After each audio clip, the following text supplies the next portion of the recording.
nós não temos dificuldade em perceber tudo o que venha a acontecer, mas se nós pensarmos bem, uma digamos, dos fatores que tem bloqueado às vezes a resolução de alguns problemas é aquilo que, sobretudo nos países do Ocidente e muito na Europa, se chama há o risco de uma escalada. Portanto, fala-se do risco de uma escalada e por conta do risco de uma escalada resulta uma paralisia.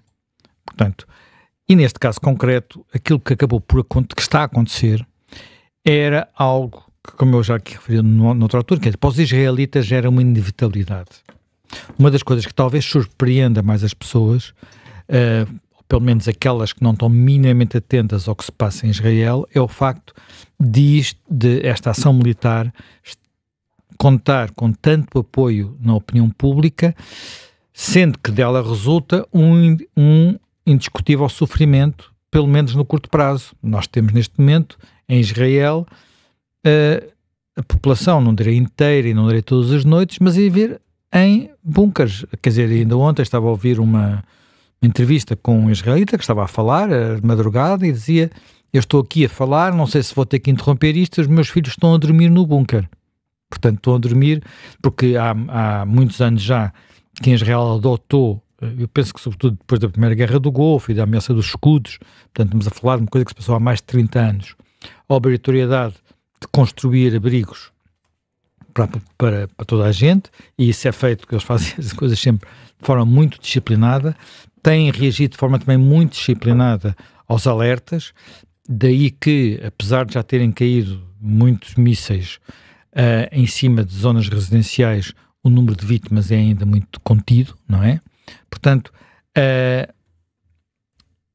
apesar destes danos, a população não tem noção de que isto ia acontecer mais tarde ou mais cedo, e que melhor se calhar era acontecer já. Portanto, há muito tempo que a Operação Israel estava a ser planeada, há muito tempo que também, percebemos agora, havia pelo menos conversas e planeamento em conjunto com os Estados Unidos para esta operação. E porquê? Bem, porque, repito isto, que às vezes as pessoas esquecem-se. Há uma grande diferença entre ter, como Israel tem, uma arma nuclear que é sobretudo para tentar evitar a sua obliteração, o seu desaparecimento, e ter uma arma nuclear dizendo abertamente, como foi o caso do Irão, que já foi dito por dirigentes iranianos, que ela pode ter como objetivo destruir o Estado de Israel, porque mesmo que haja uma retaliação nuclear, o Irão, que é um país muito grande, muito montanhoso e muito populoso, sobreviverá, ao passo que Israel não sobreviverá. Isto não é um detalhe. Isto não é um detalhe, porque eu creio que nós, porventura, o Irão não planeou isto. O Irão não planeou no sentido de dar a ordem para o 7 de outubro. Portanto, hoje temos noção de que foi que o Hamas resolveu ir por conta própria. Mas havia uma integração grande entre o Hamas e o Irão, havia líderes do Hamas a viver e a consultar com regularidade Teherão, mas o que aconteceu a partir dessa data é uma alteração radical do que se estava a passar na região, em várias frentes.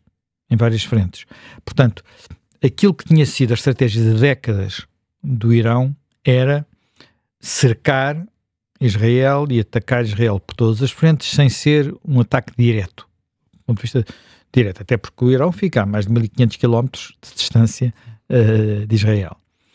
E fazê-lo através dos chamados proxies, o Hezbollah no Líbano, o regime sírio, umas milícias iraquianas, mais recentemente os Houthis do Iémen e, claro, também o Hamas e a Jihad Islâmica.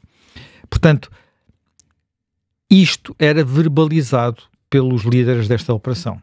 Portanto, antes de morrer ou antes de ser morto pelos Estados Unidos, o líder deste conjunto de operações, que era uma pessoa que dizem bastante carismática, chamada Qassem Soleimani. Atenção, este homem é importante, porque este homem, quando foi recentemente uma homenagem que lhe foi feita, depois alguém, que não se sabe ainda exatamente quem, fez explodir uma bomba, mas estavam lá milhares de pessoas. Portanto, ele é um herói nacional iraniano. Portanto, ele disse que agora havia 6 exércitos a defender ou a fazer, ou a atacar em nome do Irão. Portanto, este edifício que foi construído ao longo de décadas, porque isto implicou transferência de mísseis para o Hezbollah, transferência de mísseis para os úteis, transferência de armamento para o Hamas, apoio sistemático ao regime sírio. Portanto, isto levou décadas a construir. Este edifício ruiu. E isto é o fim deste processo. E de forma que nos deixou, em muitos aspectos... Repara, se nós formos ver o que diziam os especialistas, o que diziam os think tanks, o que diziam todas... Enfim, já não falo do secretário-geral das Nações Unidas, mas o que dizia essa gente toda, ao longo deste processo todo, foi: Israel não vai conseguir resolver o problema em Gaza. Enfim, a forma como tem decorrido a guerra é naturalmente muito pesada sobretudo para a população de Gaza, mas aquilo que está a acontecer ao Hamas e o grau digamos, de liquidação do Hamas é indiscutivelmente profundo, e ainda falta perceber qual vai ser o jogo de saída, mas nós continuarmos a dizer que ele não existe, eu já não digo, porque já não tenho a percepção de que isso possa acontecer. Diziam que uma operação no Líbano seria um desastre. Não foi, pelo contrário, a forma como ocorreu, o cruzamento entre os serviços de informações e as forças militares, e tanto a Mossad e o IDF, deixou mais uma vez o mundo de boca aberta, não é? Não é a primeira vez que isso acontece, em outras ocasiões no passado já tinha acontecido, as pessoas recordar-se-ão, quer dizer, os mais velhos, recordar-se-ão do importância que isso teve na Guerra dos 6 Dias, em que até havia brincadeiras sobre o facto de eles terem escutado telefonemas entre o Nasser e já não sei quem era o outro. O Nasser era o presidente do Egito na altura. Portanto, aquilo que aconteceu na Síria deixou toda a gente surpreendida. Há aqui um aspecto muito importante nestes últimos dias, que foi o novo líder sírio, que é alguém que vem do jihadismo, portanto, mas do jihadismo sunita, e que combateu contra não apenas o regime sírio, mas contra os proxies do Irão, diretamente. Ele não se pronunciou, não condenou Israel, tem-se mantido numa posição de neutralidade, o que é muito, muito significativo e mostra, quer dizer, nós temos que ler isto conjuntamente, não é? Portanto, porque parece que é tudo, aquele bloco é um bloco unido, não é. O Irão também se tinha transformado num dos principais inimigos daqueles países todos. O Irão destruiu o Líbano, o Irão tinha um regime, suportava um regime horrível na Síria, o Irão tentou destabilizar o rei da Jordânia, o Irão estava em guerra por procuração com a Arábia Saudita, no Iémen, e por aí adiante, não é? E por aí adiante. E por isso, mesmo que tenham dito que isso não pode ser, não podem fazer, são posições relativamente recuadas. E, portanto, aquilo, quando Israel, para seguir ao 7 de outubro, entre outras coisas, começou a eliminar dirigentes destas não sei, nunca sei bem dizer o nome, Quds, as forças, digamos, os proxies, os oficiais iranianos que mandavam isto, e designadamente matou um que estava em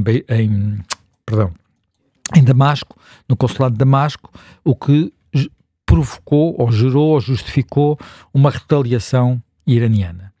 Na resposta a essa retaliação, Israel preparou o caminho para aquilo que está a acontecer agora. Portanto, preparou o caminho no sentido de, em vez de tirar umas coisas para cima do Irão, como o Irão fez para cima de Israel, que mandou drones e mísseis e não sei o quê, e portanto depois nada daquilo teve grande resultado, morreu um beduíno na altura. Na resposta, em vez de foi uma resposta muito cirúrgica, muito dirigida às defesas antiaéreas, muito dirigida, no fundo, a abrir caminho para uma operação maior, que foi aquela que está a acontecer agora. E esta operação maior é uma operação que muitos de nós... Repara, esta operação, antes da queda do regime sírio, teria sido muito difícil. Porquê? Porque os aviões israelitas precisam ser reabastecidos no mar. Aonde? Por cima da Síria. Portanto, são operações muito complexas, mas que ao mesmo tempo mostram até que ponto a forma como o Irão tinha construído um exército, não para a sua defesa, mas de facto para o ataque aos seus inimigos, quer dizer, diretos ou indiretos, o grande Satã Estados Unidos, o pequeno Satã Israel, deixou o Irão particularmente vulnerável. Repara, as Forças Armadas do Irão não são equilibradas no sentido de uma Força Armada tradicional de defesa. O Irão travou uma guerra que as pessoas esquecem, onde morreu, enfim, não se sabe exatamente se foi 1 milhão, se foram 2 milhões de pessoas, que foi a guerra com o Iraque. Uma guerra que podia ter acabado pouco tempo depois de ter começado, em 82, mas que durou mais 6 anos, com centenas de milhares de mortos, que as pessoas uma guerra na altura esquecida, não havia notícias sobre ela. A centenas de milhares de mortos por teimosia na altura do líder máximo, que era o Khomeini. Portanto, o Delfim do Khomeini era o atual Khamenei, Ali Khamenei. Portanto, essa guerra em boa parte destruiu o exército tradicional. E uma das coisas... Portanto, o Irão praticamente não tem aviação. Os aviões que o Irão... Quer dizer, ainda ontem tivemos umas imagens enfim, da Força Aérea Israelita a destruir aviões iranianos. Que aviões eram aqueles? Eram os F-5. Eu já nem se me lembrava do que eram os F-5. Os F-5 são aviões dos anos 50, americanos.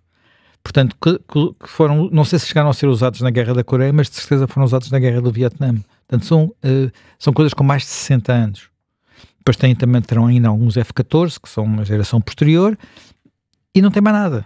E não tem mais nada. Portanto, aquilo não há ali um equilíbrio. E depois confiou a defesa, e desse ponto de vista eu creio que o Sr. Putin também deve estar um pouco inquieto, confiou a sua defesa do espaço aéreo a sistemas russos, S-300, que já se não têm portado muito bem contra um exército menos poderoso como é o ucraniano, e que agora colapsaram completamente, não é? Curiosamente, ou significativamente, o caminho não estava todo aberto de acordo com o planeamento israelita desse ataque ainda do ano passado, porque uma parte do que eles na altura destruíram foi reposto pelos chineses. Portanto, e a proximidade chinesa a Teherã é importante. E isso é relevante para aquilo que possa vir a acontecer a seguir. Porque, e aí vamos ao tema do Estreito de Hormuz, não é? O Estreito de Hormuz é, enfim, quem conhece a história de Portugal sabe a importância que o Afonso de Albuquerque lhe deu, não é? Portanto, para controlar o comércio na altura do Índico, era preciso controlar o Estreito de Hormuz. Agora é o comércio do petróleo. Portanto, estamos a falar de um sítio por onde passa 20% do comércio do petróleo. Estamos a falar de um local, mas para escoar o petróleo da Arábia Saudita. Não sei se há outra saída possível da Arábia Saudita, mas depois de outros países ali à volta, não é? Também gás, não é? Portanto, Qatar, Kuwait, Iraque e também o próprio Irão. Sendo que o Irão depende imenso do Estreito de Hormuz, porque depende das exportações, que são sobretudo para a China. Para a China. Porque... E esta é uma grande diferença relativamente ao que se passava há 20 ou 30 anos atrás. Neste momento, o maior produtor mundial de petróleo já não está no Golfo. Está nos Estados Unidos. Os Estados Unidos são o maior produtor mundial de, portanto, petróleo e hidrocarbonetos, também gás. O que faz com que os Estados Unidos não tenham nenhuma dependência do Golfo, mas quem tem dependência é a China. O que faz com que o poder de chantagem do Irão, de fechar o Estreito de Hormuz, magoa sobretudo o seu parceiro chinês, o que é aqui algo que vamos ver como é que se desenvolve. Portanto, na prática, nós olhamos para a guerra da Ucrânia. Tínhamos a ideia que na guerra da Ucrânia, no primeiro momento, o desequilíbrio de forças aéreas era tão grande que a Força Aérea Russa rapidamente controlaria os céus. Passaram, já não tenho que fazer as contas, 3 anos e tal, e isso continua sem acontecer. E ali, em 24 horas, 48 horas, 2 horas, não sei quantas, de repente, os israelitas controlam o céu. E a forma como decorreu este ataque, agora dos B-2 americanos, também ela é muito significativa. Foi muito interessante ouvir ontem a conferência de imprensa do chefe de Estado-Maior americano, a contar como é que aquilo foi feito. Como é que, na prática... Olha, eles também aprenderam com os israelitas e enganaram meio mundo, não é? Portanto, eu lembro-me que no sábado começámos a ver notícias por todo lado a dizer que tinham levantado voo B-2 em direção ao Índico, portanto ao Índico, não ao Oriente, onde eles têm a base de Guam, que não é no Índico, mas depois tem a base de a base de Diego Garcia tem uma utilização mais complicada. E a base de Diego Garcia fica naquelas ilhas ainda sobre a administração britânica, mas que vão ser passadas para as Ilhas Maurícias. Portanto, usar aquelas bases agora seria particularmente complicado. Portanto, mas de repente começa-se a dizer isso, a gente, bem, eles estão a pôr os aviões em posição, e a essa altura já outros aviões estavam no ar, a caminho, vindo na outra direção, portanto, cruzando o Atlântico em vez de cruzar o Pacífico, em direção e é muito extraordinário como aqueles aviões todos, estamos a falar 35 aviões, salvo erro total, entre F-14 e F-35, e F-35 são aviões fantasma, digamos assim, stealth, aviões não detectáveis por radar, mas que entram quer os bombardeiros, portanto os B-2, quer a escolta, que é uma escolta de caças F-35. E entraram e saíram, aparentemente, sem que tivesse sido disparado um tiro contra eles, não é? Portanto, e mais uma vez, muito significativo, foram numa noite de lua quer dizer, a lua cheia, lua nova, uma noite de lua nova, praticamente lua nova acho que é amanhã. Portanto, foram uma noite de lua nova, escura. Sim, portanto, a lua hoje estava muito pequenina, portanto... Sim, eu acho que é amanhã que é a lua nova. Portanto, foram fazer isso dessa forma, ao contrário do primeiro ataque israelita, que foi muito perto da lua cheia, que era mais, para o tipo de ataque que era mais vantajoso. Portanto, tudo isto, a forma como tudo aconteceu é muito impressionante, e às vezes quando nós temos muitas conversas sobre poderio militar, como é que ele é usado e que não é usado, e de repente achamos que isto agora é tudo trincheiras e drones, como na Ucrânia, também não é. E agora, isto é tudo assimétrico, é tudo guerrilheiros contra satélites, também não é. Portanto, de facto, vamos ter agora uma cimeira de NATO, era bom olhar para o que se está a passar nestas frentes e ver o que pode acontecer. Porque, basicamente, neste momento, quem está envolvido são os Estados Unidos e Israel. Há países europeus com forças na região. Curiosamente, por coincidência, segundo percebi, o Reino Unido tem um porta-aviões no Índico, com 16 F-35 a bordo, portanto, até uma força significativa, mas para já está de fora, não é? Pode com muito ajudar na defesa de Israel, como já ajudou nos primeiros ataques feitos pelo Irão. E, portanto, temos aqui um quadro em que provavelmente vai ser possível resolver algo que atormentava Israel há décadas, que atormentava também os Estados Unidos há muito tempo, talvez não direi há tanto tempo, mas há muito tempo, e devia ter atormentado, porventura, mais a Europa.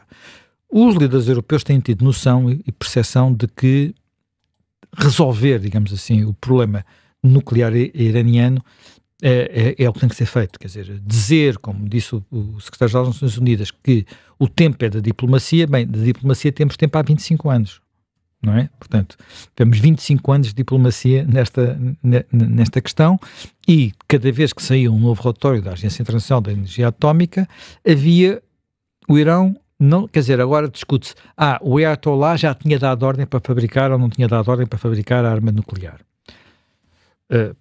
Porventura não, mas a questão técnica é que era aqui relevante, que era a questão da parte de ciência, por isso a eliminação de muitos cientistas, porque a parte final do fabrico de uma bomba nuclear exige, enfim, foi a equipa do Oppenheimer, no caso dos Estados Unidos, e ali teria, portanto, mas exige um desenvolvimento relativamente sofisticado, mas por outro lado é necessário o urânio enriquecido, e a percepção é de que dos 60% em que já havia muito urânio enriquecido no Irão aos 90%, que é o nível de uma arma nuclear, é um salto rápido de dias, sobretudo quando se tem milhares de máquinas para fazer isso com as centrifugadoras. Portanto, desse ponto de vista, digamos que podemos discutir se era uma semana ou se era 2 meses, como eu vejo às vezes discutir aí qual era a distância. Agora, era indiscutível que a proximidade era muito grande e a oportunidade porventura única, porque também já se percebeu que, deixando passar muito mais tempo, a China ia continuar a ajudar o Irão, ia continuar a permitir que o Irão refizesse todas as suas defesas que tinham sido destruídas naqueles 2 raids de resposta a ataques iranianos, é bom não esquecer. Portanto, e era este digamos, a situação. O que é que pode acontecer agora? Quer dizer, pode acontecer muitas coisas diferentes. Muitas coisas diferentes e eu não sou capaz de fazer uma previsão. Algumas delas são muito arriscadas. Digamos, pode haver retaliações de proximidade contra as bases americanas, contra os cidadãos americanos naquela região. Os Estados Unidos já tomaram algumas precauções, mas tem muita gente ali, não é? Tem muitas bases, tem muitos civis, tem operações diplomáticas gigantescas. Nós sabemos que às vezes uma coisa pequenina pode ser um grande problema. Lembramos de Benghazi, na Líbia, dos problemas que isso causam a uma administração, naquele caso a administração americana e em particular a Hillary Clinton. Há um filme sobre, que talvez as pessoas tenham visto, do ataque a Benghazi, né? Pode ser, penso que ainda está disponível no Netflix, portanto que se vê como aquilo às vezes vem do nada, parece vir do nada. Isso pode acontecer, o Irão já o fez muitas vezes. Talvez o primeiro momento em que estas coisas aconteceram foi em Beirute, na década de 80, quando os marines americanos foram para lá para proteger palestinianos, portanto, porque havia proteger palestinianos que estavam inclusivamente a haver massacres que eram feitos por milícias cristãs, e depois terroristas inspirados pelo Irão puseram um caminhão-bomba dentro do quartel e mataram 80, salvo erro, ou não? 241, já não lembro do número. Portanto, foi um atentado, pronto, e o Reagan, e era o tempo do Reagan, não é? Exatamente. Portanto, foi uma espécie de lição. Pronto, há evidente que hoje todas as instalações estão muito mais protegidas, mas é um risco que pode acontecer, e podem acontecer noutros sítios do mundo, muito longe daqui, porque as coisas ali, uma coisa é proximidade, mas o Irão tem morto adversários do regime pela Europa toda, portanto, em assassinatos seletivos, como faz o Putin também, não é? Portanto, isso é um cenário. O cenário que a mim me assusta mais não é este. Depois há os cenários de guerra económica. Atenção, os cenários de guerra económica são problemáticos para o Irão, porque a sua economia já está enfraquecida. É um país que podia ser muito mais rico do que é, tem reservas de petróleo gigantescas, mais uma vez, como muitas vezes acontece com as reservas de petróleo, não são bem usadas. É um país que, desse ponto de vista, está vulnerável, porque até agora, quer Israel, quer os Estados Unidos, não tocaram nas infraestruturas petrolíferas e industriais. Mas já se percebeu que se quiserem tocar é de um dia para o outro, não é? Portanto, e isso não o fizeram. Portanto, não é, de facto, uma guerra contra a economia iraniana ou contra o povo iraniano, porque isso já podia ter sido feito. Quer dizer, agora, essa vulnerabilidade não sei se é suficiente para os ayatollahs, digamos, mudarem de posição. O cenário, digamos, worst case scenario, o cenário é eventualmente o Irão conseguir utilizar uma parte do material radioativo que já tem para fabricar uma bomba suja. Bomba suja é uma bomba que não explode, mas espalha radioatividade. Isso é porventura o cenário mais assustador e eu diria que não podemos descartá-lo por completo, até porque ele está dependente, porventura, nestes cenários todos de guerra, da única frente onde é possível que o Irão possa ter vantagem. Estou a falar na chamada guerra de atrito. O que é que pode ser a guerra de atrito neste caso? É a troca de mísseis, basicamente. Portanto, o Irão tinha um arsenal de cerca de 3.000 ou 3.500 mísseis. 1.000 terão sido destruídos logo nos primeiros dias pelos israelitas. Não se sabe exatamente quantos é que já foram, entretanto, disparados pelo Irão, mas umas centenas largas, mas ainda haverá um arsenal grande de umas centenas, ou mesmo milhares, 1.000, 1.500 mísseis capazes de atingir Israel. Aquilo que parecia ser a estratégia do Irão era desgastar as defesas israelitas que têm limites, não é? Sim. Portanto, elas dependem, estamos a falar não do Iron Dome, mas do Arrow, que é para mísseis balísticos, portanto é com outro tipo de, digamos, usa outro tipo de instrumentos, que têm sido muito eficazes dentro da sua limitação, quer dizer, portanto, É evidente que quando são centenas é difícil abater todos, mesmo assim os danos têm sido, exceto mesmo no hospital, não morreu ninguém no hospital, o que é quase milagroso, não é? E houve um impacto direto de um míssil. Portanto, o número de mísseis antimíssil é limitado. Eu já ouvi o número de 350, já vi outros números diferentes, portanto, e não se fabricam de um dia para o outro, não é? Portanto, Israel fabrica-os, eu não consegui perceber se podem recebê-los também dos Estados Unidos, recebem também dos Estados Unidos, mas não sei até que ponto é que eles têm capacidade de reposição do estoque para evitar que uma guerra de atrito muito prolongada acabe por esgotar. E no momento em que Tel Aviv se torna de Londres do Blitz, quase em defesa, que não foi bem assim, porque também havia Spitfires a tentar parar os bombardeiros alemães, mas se torna uma coisa ali todas as noites ou todos os dias com chuvas de mísseis sem defesa, a coisa fica um bocadinho mais complicada. Portanto, é o cenário, o único que parecia ser o cenário em que estavam a apostar os líderes iranianos. Se vão ter capacidade de o fazer ou não, está para ver, sendo que ao mesmo tempo que está a acontecer, esta campanha da aviação israelita tem sido dirigida sobretudo contra os lançadores. Portanto, porque podes ter mísseis, se não tiver lançadores não servem para nada, não é? Agora, estamos a falar de lançadores que são sobretudo caminhões.